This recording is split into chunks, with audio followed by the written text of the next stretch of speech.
अस्सलाम वालेकुम। मैं हूं सईद अलवी और आप देख रहे हैं प्रोग्राम मुकालमा। नाज़रीन, पाक फौज का एलओसी पर भारतीय जारियत का मुंह तोड़ जवाब, भारतीय चेक पोस्ट को तबाह कर दिया गया। पहलगाम नाकाम ड्रामे की वजह से दोनों ममालिक के दरमियान कशीदगी में दिन ब दिन इजाफा होता जा रहा है। दोनों अतराफ से मीडिया पर बयानबाजी जारी है और कहीं कहीं से इंडिया की तरफ से जो है वो कार्रवाइयों की भी रिपोर्ट सामने आ रही हैं। कल DGISPR ने भी नाकाबिले तरदीद शवाहिद पेश किए हैं, जिससे ये साबित होता है कि इंडिया जो है एक रियासती दहशत गर्द है और पाकिस्तान में दहशत गर्दों के पीछे खड़ा है, उनकी इमदाद कर रहा है। कहा जा रहा है कि अगले 24 से 36 घंटे जो है वो इस सिचुएशन में बड़े अहम हैं। कुछ भी हो सकता है, जंग भी हो सकती है, सूरत हाल ज्यादा वर्स्ट भी हो सकती है। इस हवाले से तफसीली बातचीत करते हैं। मुझे प्रोग्राम में ज्वाइन किया है डॉक्टर तुरल यामीन साहब ने। आप डिफेंस एनालिस्ट हैं। डॉक्टर साहब, प्रोग्राम में खुश आमदीद। शुक्रिया बहुत बहुत।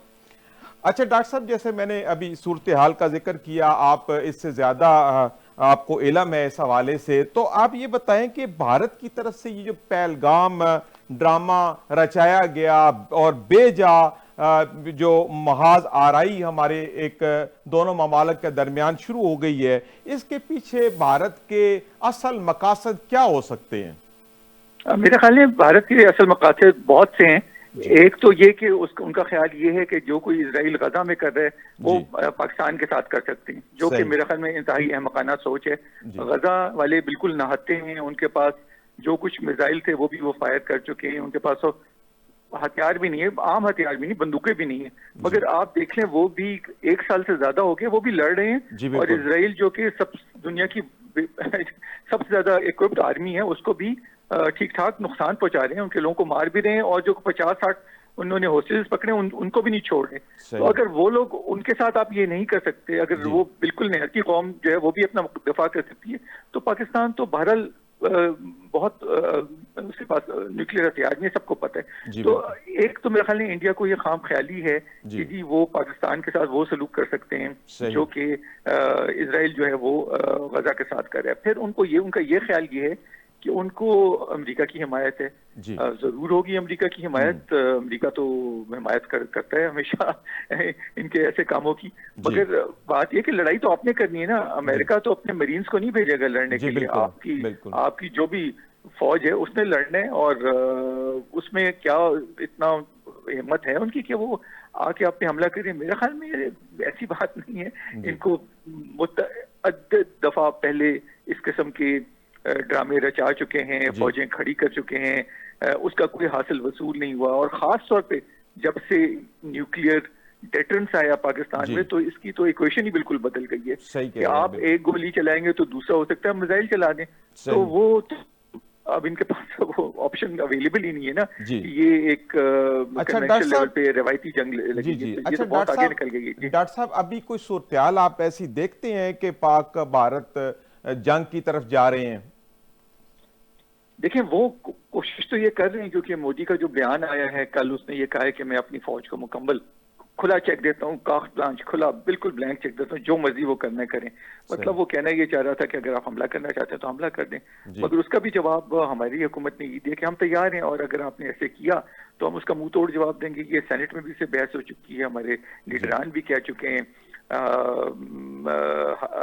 तमाम जो भी मुख्तदर हमारे पॉलिसी प्लानर्स हैं, कमांडर्स हैं, पॉलिटिकल लीडर, सब ने ये कहा है कि जी हम तुम्हें उसका खातिर खा जवाब देंगे। तो मेरा अपना ज़ाती ख्याल ये कि वो, चूंकि उन्होंने अपने आप को इतनी मुश्किल में फंसा लिया मोदी साहब ने, कि उनको समझ नहीं आ रही करें कि आप चाहे जितने हथियार आपके पास हो, अगर आपके पास रफेल जहाज भी हो, आपके पास S-400 भी हो, तो दूसरी पार्टी भी नहती तो नहीं है, कमजोर तो नहीं है। और फिर मैं शुरू में जो मैंने बातचीत शुरू की थी, मैंने यही कहा था कि देखिए, अगर गजा के निहत्ते अवाम भी इसराइलियों को उसको एंगेज रख सकते हैं, आपकी बात बिल्कुल ठीक है कि अगर नैती अवाम भी इतनी बड़ी एक ताकत को एंगेज रख सकती है, तो पाकिस्तान तो फिर पाकिस्तान है, वो न्यूक्लियर एसेट से भी लेस है। बिल्कुल आप सही कहते हैं। अच्छा, इस वक्त आप क्या देखते हैं कि पाकिस्तान भारत जो है वो फौजी तौर पर एक दूसरे के मद्दे मुकाबल आ गए हैं, तो हम कितना टफ टाइम दे सकते हैं इस वक्त भारत को, अगर खुदा न खास्ता कुछ जंगी सूरत हाल पैदा होती है तो?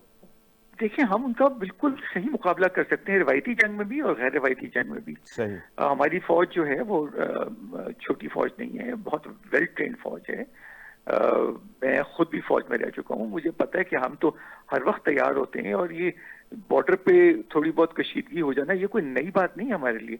सही। और उसके अलावा इतने ज्यादा रिटायर्ड फौजी हैं जो कि आपके लिए सेकंड लाइन फोर्सेस का काम कर सकते हैं। सही। और उसके अलावा सेकंड लाइन फोर्सेस भी हमारी बहुत ज्यादा हो गई जी हैं। हमारे बिल्कुल। पास रेंजर्स हैं, हमारे पास एफसी के वो हैं, और जी। उनकी जो ट्रेनिंग है वो बिल्कुल जदीद खतूत पे हो रही है।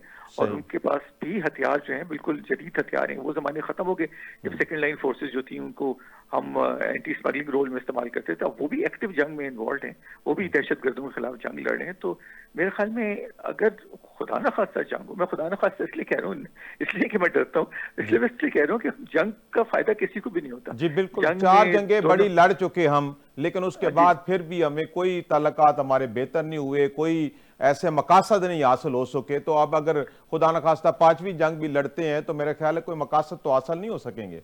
नहीं, हम उनके कोई मकसद, मतलब उनका मकसद क्या, अगर पाकिस्तान को खत्म करना, भाई 25 करोड़ आवाम को आप कैसे खत्म कर सकते हैं? मैं फिर उधर जाता हूँ, गजा के 20-25 लाख लोगों को नहीं आप खत्म कर सके। हर रोज आप 20-25 लोग मार देते हैं, मगर फिर भी वो लोग जिंदा हैं, फिर सही। भी वो लोग लड़ रहे हैं।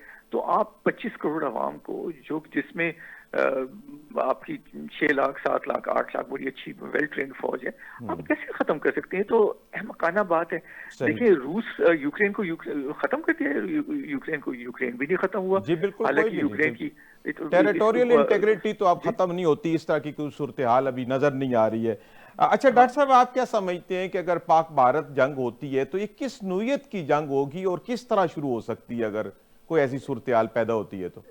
देखिए, हमारी तो जंग जो है ना, हमारा न्यूक्लियर थ्रेशोल्ड बहुत लो है। जी। जब सर्द जंग थी उस जमाने में कोई अमेरिकन ने ये तज्जिया किया हुआ था कि अगर जाए वहाँ न्यूक्लियर लेवल तक तो कुछ 44 स्टेप्स होंगे एस्केलेशन लैडर पे, वो अबूर करके जाएंगे। हमारे तो 44 स्टेप क्या, हमारे तो एक स्टेप भी नहीं है, हमारा शायद आधा स्टेप है।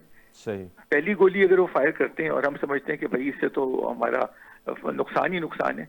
जी। देखिए, एक डिवीजन फौज को हलाक करने के बाद आपने क्यों अपने न्यूक्लियर मिसाइल इस्तेमाल करने? सही। आपको जरा सा खदशा आप करें, मैं ये नहीं कह रहा करना चाहिए, मगर न्यूक्लियर वॉर जो ये तो तमाम इसी तरह होती है। आप धमकियों से, धमकी होती है आपके, तुमने अगर ये मेरी रेड लाइन क्रॉस की, सही। एक एक इंच भी मेरे मुल्क में आए, तो फिर मुझसे ये ना तवक्को करना कि मैं 1 हफ्ते 2 हफ्ते 3 हफ्ते सही। जंग करके अपने अपने टैंक और जहाज जी। गिरवा के और जवानों को शहीद करा के सही। मैं फिर तुम पे वो सही, मिसाइल उसके बाद दागूंगा। जी मैं तो बिल्कुल तुम्हें, ठीक। तुम जी। करो तो सही ना, तुम्हें तुम्हारी ऐसी की तैसी। जी। यही न्यूक्लियर वॉर में तो कोई वो नहीं होता। आपने बयान देना होता है, बगैर झिझके बयान देना होता है, और ये बताना होता है कि जो मैं बयान दे रहा हूँ ये गीदड़ भपकी नहीं है, ये सही। इसका मैं I mean it, I will do it, ठीक इफ यू है। Cross this line I will do it.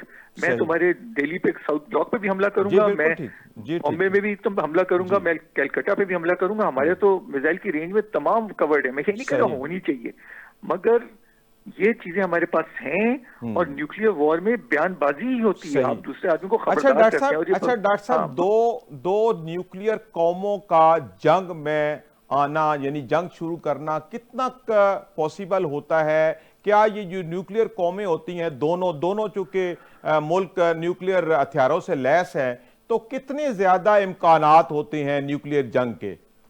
सिफर, सिफर। देखिए, अगर यूक्रेन सर्द जंग के बाद अपने एटमी हथियार खत्म ना करता, रूस कभी उन पे हमला ना करता। सही। ठीक है, जापान के पास अगर न्यूक्लियर वेपन्स होते और जापान कोशिश कर रहा था, तो कभी भी दूसरी जंग अजीम में नागासाकी और ये हिरोशिमा पे सही। न्यूक्लियर बॉम्ब ना फेंके जाते। अगर सही। जर्मनी के पास न्यूक्लियर वेपन्स आ जाते, कभी उनको शिकस्त ना होती। ये दोनों, ये तो दौड़ लगी हुई थी सही। दूसरी जंग अजीम के आखिर में, कि ये जर्मनी भी चाह रहा था और जापान भी चाह रहा था कि उनके पास न्यूक्लियर हथियार आ जाए। नहीं आया उनके पास, सही। इसलिए उन पे हमला हुआ, उन पे कब्जा भी हो गया। सही। मगर किसी कौम के पास, देखिए इराक ने बड़ी कोशिश की, नहीं बना सके। उनका डेमोना पे जो न्यूक्लियर पावर प्लांट था वो 1980 में इसराइल ने हमला करके तबाह कर दिया। इसी तरह सीरिया का, शाम का भी सही। इसराइल ने तबाह कर दिया।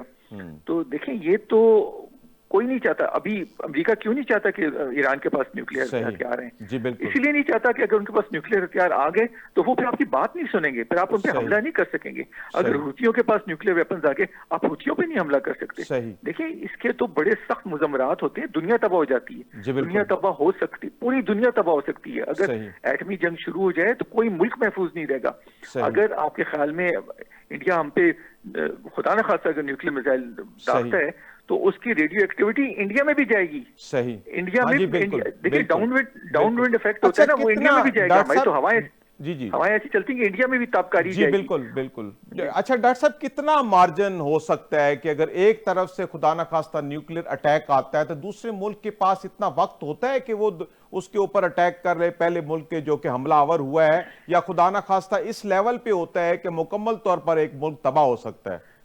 देखिए, मुकम्मल तौर पे कोई मुल्क तबाह नहीं हो सकता। सेकंड स्ट्राइक की एबिलिटी होती है, हमारे पास भी है।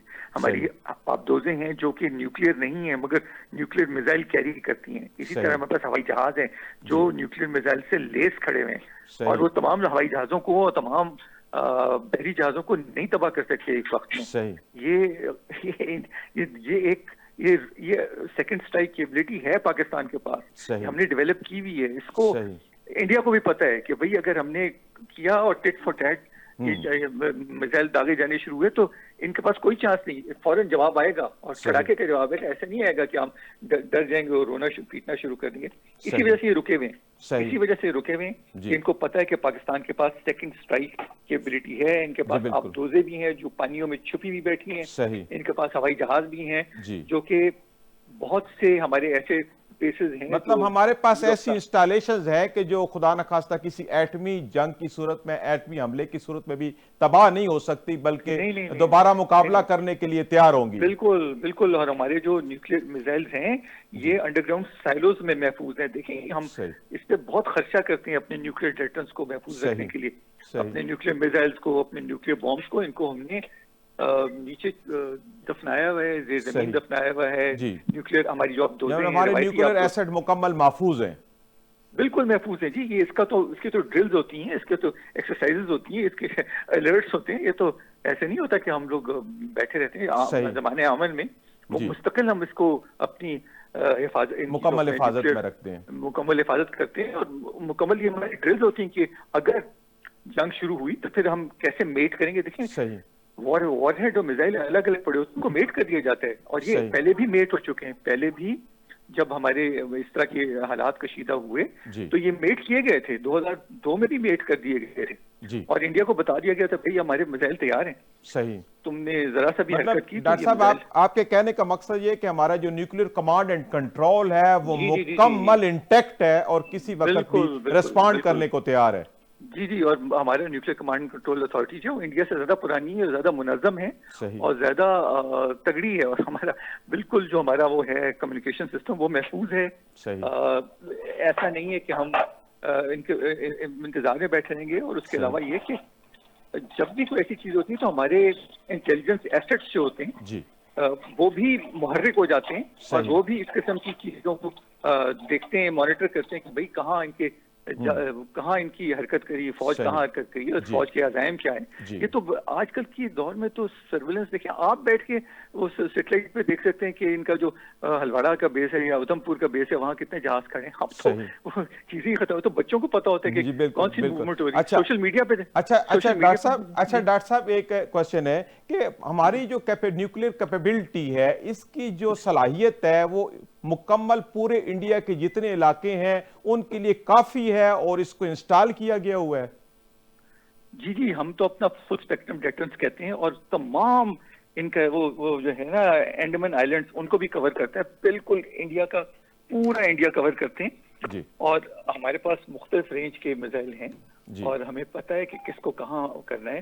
बैटलफील्ड से लेके यानी 100 किलोमीटर से लेके हमारा हजारों किलोमीटर, हम ICBMs तो नहीं हम कहते मगर हमारे मिसाइल जो है वो हर इंच को कवर करते हैं इंडिया के। और उनको पता है कि जी ये हुआ तो ये ऐसा नहीं होगा कि आप अच्छा डॉक्टर साहब, अगर खुदा न खास्ता कोई न्यूक्लियर जंग होती है तो कितनी तबाही मुतवक्को हो सकती है? जी डॉक्टर साहब, आपका बहुत शुक्रिया, आपने वक्त निकाला और प्रोग्राम में शामिल हुए। नाज़रीन, इसी के साथ यहाँ पे वक्त हुआ ब्रेक का, हाजिर होते हैं छोटे से वक्फे के बाद।